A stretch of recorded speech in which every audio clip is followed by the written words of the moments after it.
Hello, Trailblazers, and welcome to another episode of Entrepreneurial Journey. Today, my guest is Hugh Liddle. He is the sales wizard, and he runs Red Cap Sales Consulting. Is that correct? Sales coaching. Sales coaching. Okay, awesome. And denoted by the red cap. So, Hugh, it is great to have you on the show today. Can you tell us a little bit about yourself and kind of what you do? Well, my name is Hugh Liddle, and it's spelled with two D's, Liddle, and it's responsible for my sense of humor because I've always been big for my age. And when you're big for your age and you have a name like Hugh Liddle, you better be ready to laugh or fight, one or the other. And I decided to laugh. I thought that was the best thing. And I am the sales wizard at Red Cap Sales Coaching, where you can learn to make selling easy, fun, and profitable. And I've been selling for about 51 years. And how's that possible? You're only like 35, right? I know it. How I do that. I used to tell my kids on their birthdays that I'm not anywhere near old enough to actually be their parent, that I just adopted them when I was 5. Nice. That's what makes me old, is that now I have grandkids that are pretty well grown up and have their own families. I've got great grandkids, and that makes me feel older than the way I actually feel, because I'm a 17-year-old running around in a 73-year-old body. But there's a lot of sales experience in that. You say 71? Well, 51 years. Yeah, in 51 years, that's a lot of sales experience. So I am anxious to get to those questions that I have for you around sales. So without further ado, I do have some getting to know you questions, just to kind of for a little bit of fun. So what is your favorite fruit or vegetable? Ribeye steak. No, actually, it's corn on the cob that's right next to the ribeye steak. We just had that last night with pork chops. So yeah, it's one of my favorites too. Awesome sauce. The best dad joke you ever heard? Okay. There was a professional art collector who was walking around downtown in his big city, and he happened to glance into a open doorway of a shop, and he saw a mangy old cat in there lapping milk out of a dish that was obviously very old and very valuable. So he strolled inside and casually asked the fellow that was inside there, "Hey, is it possible for me to buy your cat?" He said, "I've got a mouse problem at my house." And he said, "I'll give you $20 for that cat." The shop owner said, "Well, the cat's not really for sale." And the art collector said, "Well, what if I gave you $100 for him?" And the shopkeeper said, "Sold," and handed him the cat.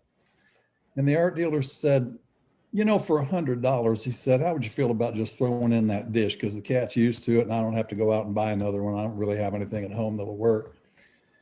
And the shopkeeper said, "That dish is not for sale." He said, I'm not going to sell it. It's my lucky dish." And the art collector said, "Well, what's lucky about it?" And he said, "Well, so far this week, I've sold 68 cats. Oh, I love it. I love it. And you tied it into sales. That is awesome. So next question, what is you just mentioned a joke about a cat. So what is the best pet you've ever owned? Well, I still have her now. Her name's Jasmine, and she's a little Pomeranian, and she's just the love of my life. She's a sweetheart. Yeah, I have a little dog named Charlie. I'm surprised he's not at my feet right now. Usually he's real close by. So yep. Let's get on to some questions about your entrepreneurial journey. So how long have you been an entrepreneur? I know you said 51 years in sales, but that may not be all your entrepreneurial journey. So, well, I do consider selling to be entrepreneurial. If somebody's a salesperson, it doesn't make any difference if they're working for a company and have bosses and all that kind of stuff. Salespeople are actually entrepreneurs. They're working for themselves because they earn whatever they earn. And that's the way it is with entrepreneurs. Whatever you can create, you earn. And that's the way it is with salespeople as well. So I guess my entrepreneurial journey started 51 years ago. Okay. When I got out of the Air Force. So always been in sales. Nice. I have. And when I got out of the Air Force, I had 5 job offers: the telephone company, the irrigation district, several other things. And there was one that was sales related, and I chose it because there was no limit, no ceiling on income. You got paid whatever you earned. And I thought that was really cool. And I've always been a pretty good talker. My mom told me that I started talking when I was 6 months old, and I haven't shut up since. So I figured I was going to be just laughing my way to the bank every single Friday, and I was just going to make a whole bunch of money, and it was going to be really easy. Turns out it wasn't really that easy. And if the word no was fatal, I'd have been dead in 1970, because I heard no an awful lot more than I heard yes. I really did. And over the years, I listened to records. I went to seminars, later on CDs and that kind of thing. And I had some really good mentors along the way who really helped me with the process. And it took me quite a long time to be really great at selling and to become the sales wizard. And the cool thing is that the reason I started my coaching practice, and the people who take advantage of my coaching practice can learn to be sales wizards in their own right in a very much shorter time than it took me to do it, through all of the trial and error and all that stuff. So. Yeah, it's all about learning from the masters, right? You know, take the shortcut if you can. You know, they've already stepped in all the potholes and things like that. So it is much better to look for a mentor if you want to shorten the journey to what you want to get good at. That's right. So I know currently you have a niche for chiropractors. What inspired you to want to help chiropractors? When my coaching practice was really brand new, I got a call from a guy in Boulder, Colorado, the town I lived in at the time. And he talked to me a little bit about sales, and I made an appointment with him and talked with him and his wife, who was also a partner in the business. And they decided to take advantage of my services. And the first segment of training that we set up was just 8 weeks in their office. So the last scheduled session that I had in that group of sessions, when I walked into the office, everybody was just grinning ear to ear. And I said, wow, you know, you guys are looking really, really happy. What's going on? When I first started coaching them, they sell big ticket items. They sell packages that are fairly pricey. And their conversion ratio was 32%, which is not horrible when you consider that overall, for salespeople every place in the world, the average is 10%. You sell 1 out of 10. They were selling 3 out of 10. And so when I asked him what was going on, the chiropractor's wife, who's also a chiropractor, said, well, I just ran the numbers for this past month, and our conversion ratio was 83%. And wow. They have been my clients ever since. For the last 11 years, they've been my clients, and I still work with their teams. I don't work with the chiropractors anymore. I work with their teams. And so that's just been, and through them and through speaking at chiropractic conventions and that sort of thing, I love working with chiropractors. They do great things for the world, and I get to participate in that because I'm training them to do what they do, and they're just great people. Yeah, so I found the same thing with chiropractors. I love them. They keep you away from all the drugs that other people want to prescribe to you. So that is awesome. So what do you find that chiropractors struggle with the most when it comes to sales? They don't want to sell. They're doctors. They went to chiropractic school to learn how to do some really important things. And one of the goals when I start working with a chiropractic practice is to teach their team to do the selling. And most of the chiropractors I work with have a 2 or 3 day process that people go through. So there's a sales conversation on day one, and that results in doing some testing and x-rays. And then they come back and have a conversation with the chiropractor, and they do a report of findings. And then one of the team members does the financial conversation.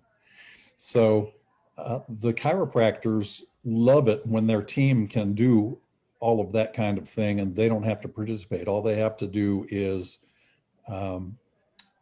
just the report of findings and the hands-on stuff with their practice members. And that's what they love to do. That's what they want to do. They don't want to sell. They want somebody else to know how to do it and do it really well.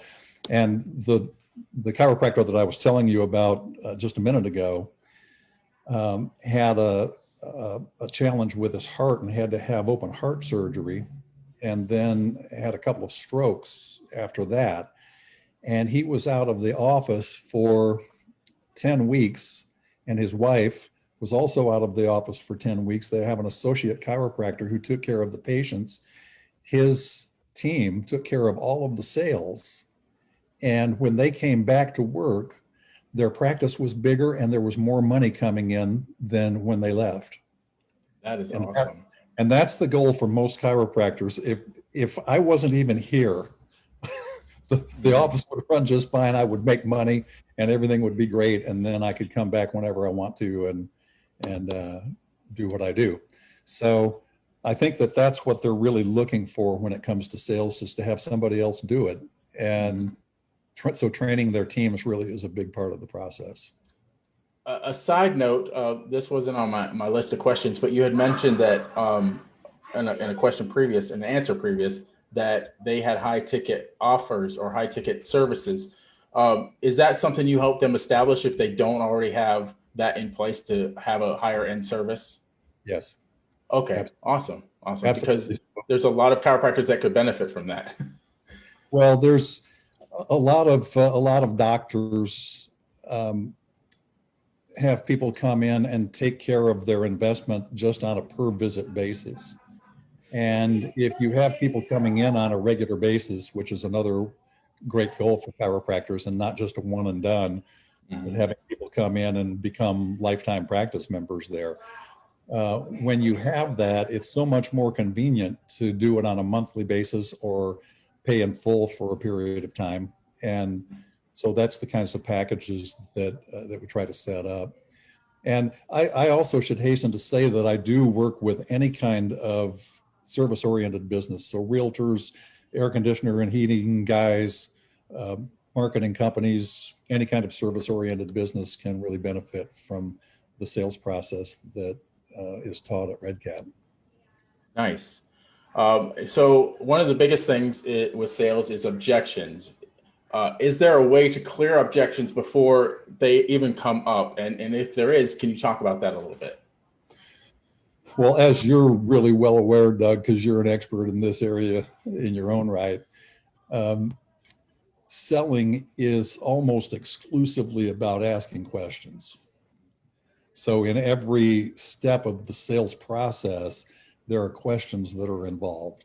Even when you're making value statements and telling people what's in it for them to take advantage of your services and work with you, you ask questions at the end of a question at the end of the value statement. How does that sound to you? How would that work? How would that be? And make sure that they're on board and that they're excited about the result that they can have. So as you're asking questions, you can let them know without being specific, because it's not really a good idea, especially if you're selling high ticket items. It's not a good idea to share what they need to invest before you've had the opportunity to build value. So you don't do that early in the sales conversation. You wait until it's the proper time to do that. You can ask a question though, like in the scripting that my chiropractors have. They say, chiropractic care requires a significant investment of time, energy, and money. What potential obstacles do you see in your path to being able to take care of advantage of the doctor's care? Oh, well, I don't know. Money might be a problem. Tell me a little bit more about that. Mm-hmm. And you're taking care of a money objection first, or, well, time, I don't have any time. Man, if I have to come in here more than once or twice a month, wow, I don't want to do that. Well, now you have time objection. Or there are people who even say things like, I just don't have any energy and it's just hard for me to even get out of bed and do anything. I don't know whether I could come down here very often. Well, and with people like that, if you find out that they don't qualify, and an ideal client or practice member is one who is willing and able to invest their time, energy, and money. If they're not able to do all three of those things and not willing to do all three of those things, then the proper response is, it doesn't sound like receiving care here or working with me is going to be the best fit for you. So, because it does require a substantial investment of money or of time or of energy. So I hope you find what you're looking for out there someplace else. If you don't, come back and see me, because you can't get anyplace else what you can get here, and you let them go at that point. If the objection or the potential objection, because objections are always an obstacle that the person sees in their way to having what they want to have and what they've said they want to have. So if you can help them move past that obstacle early, that's great. If you're not able to help them move past the obstacle, you probably need to let them go. If the objection doesn't come up until you've shared the investment amount with them, then you have to ask more questions and find out what the objection really is. So it really is all about the process of asking questions to find out, to find the information that you want to know, and also sometimes to redirect people's thinking. And as an example of that, if the objection that's in their mind is, that's a lot of money, it's more than I really planned to spend, and I'm not sure that I want to do this, or I'm not sure that I can do this. Sometimes by asking questions, you can change the direction of their thinking from, oh, that's a lot of money and I don't think I can do that, to the result that I'm going to get is so valuable, I can't afford not to do this. I'm going to find a way to do it. So questions can do all of those things for you.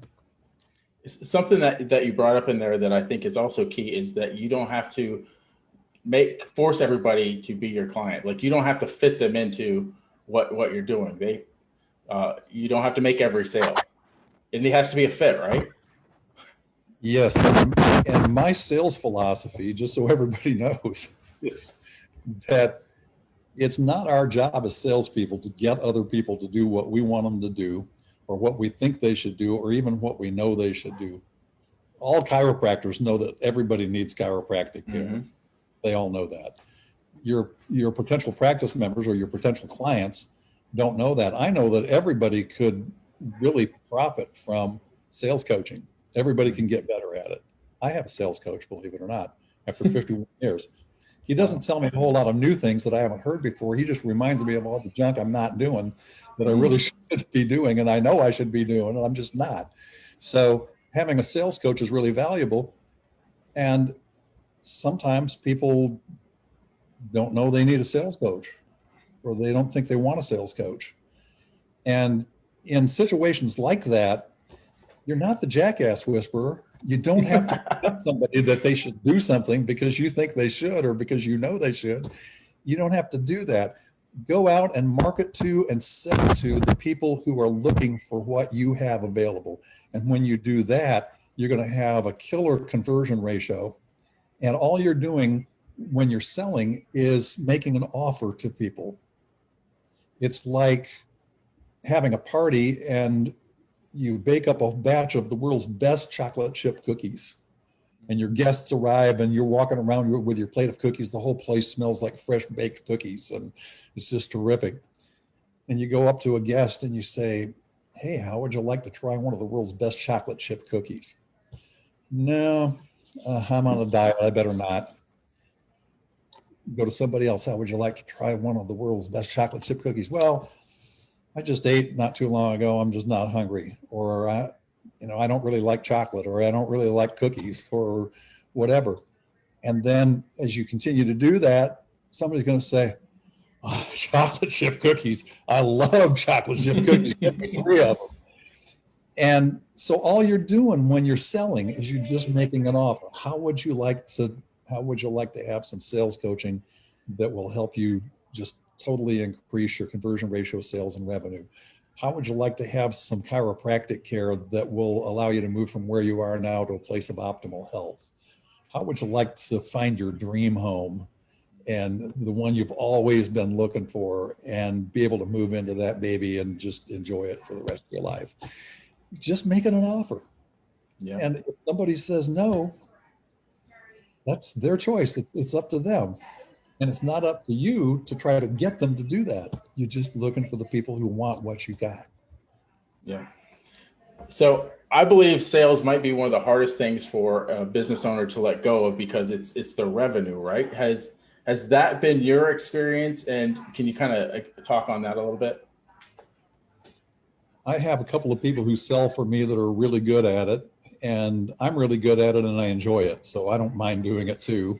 And I probably would never completely let go of that personally, unless I had somebody, or unless I was coaching them on a regular basis and making sure that they were selling the way I wanted them to sell, or that I had a sales coach that was teaching them how to sell the way I wanted them to sell, so that they could be really effective. And I think that once a salesperson becomes really terrific at what they do, then it's easier for the business owner to say, okay, rock and roll, take it away, do your thing. Yeah, awesome. I also believe that a lot of businesses fail because they're focused more on the day-to-day and what they're doing in their business rather than marketing and sales. That kind of gets pushed to the side or is an ancillary thing. Can you talk about your thoughts on that? My thoughts are that you can be the best chiropractor in the entire world. You can have better technique. You can have better results. You can have a better grasp on all the cutting edge stuff. And if you don't have any practice members, you're not going to stay in business for very long. You can be the best realtor in the world, or you can be the best marketing person in the entire world. And if you don't have sales coming in, profit is what every business has to stay open. And the profit is driven by revenue, and revenue is always driven by sales. There's no other way to create revenue except by selling. So look at your bank account and look at the income that's coming into your business. And if you're just satisfied with fairly mediocre revenue, then you can be mediocre at sales and it's fine. If you want great revenue coming in, you got to be great at sales. If you want extraordinary revenue coming in, you better get extraordinary at selling, because it's the only way that it's ever going to happen. It doesn't happen by accident. It doesn't happen by chance. It happens because somebody knows how to sell that product or service. And it sounds, oh, go ahead. I was just going to say, Doug, when you stop and think about it, a business owner owes it to themselves to be great at selling, or to have somebody in their business who's great at selling, because that's the only way that they can provide the service that they provide to the people who need to take advantage of it, the people who really want it and are looking for it. And if they have employees, they owe it to their employees. If they have a family, they owe it to their family. And they certainly owe it to themselves to create the kind of lifestyle that they want. So in essence, if you're not great at sales, or you don't have somebody selling for you who's great at sales, it's kind of business malpractice from my point of view. Yeah, I would agree. So just to kind of dive into what you offer again, do you offer sales coaching to the business owners so they could do the sales themselves, or do you just implement teams, or you do a little bit of both? I do both. Okay, either. Awesome. So, and usually if I'm dealing with a business owner who's doing it all themselves, the goal becomes to get their revenue to the point where they can hire somebody to come in and be trained to sell for them, so that they can free their time up to do the other things in their business that are really important. Nice. Well, it has been a pleasure having you today, Hugh. Any parting words for the Entrepreneur Journey audience? Just Doug, I had a blast being here, and be sure that you share Doug's podcast with people, because listen, education in business and in selling is so very, very important. And what Doug's doing is a tremendous service to the people who are watching and listening to his podcast. And so help him out with that. Make what he's providing available to as many people as you possibly can, because he's terrific. Well, I appreciate that testimonial, Hugh. And yes, please subscribe, like the podcast. It is in the Entrepreneur Journey group, and this particular episode will actually be on Spotify and Apple Music in about 3 weeks. So once again, would love any subscribers. And Doug, I do have a special offer for your folks. Yes. If they would like to have up to an hour strategy session with me, they can do that and won't cost them a dime. There's absolutely no obligation after that happens. If they don't want to go any further, if they don't want to do anything else, they can talk about their business, about their sales. They can ask questions. They'll get some tips and strategies and ideas that they can use in their business, whether they coach with me later or whether they don't. And there's absolutely no pressure for them to do anything they don't want to do.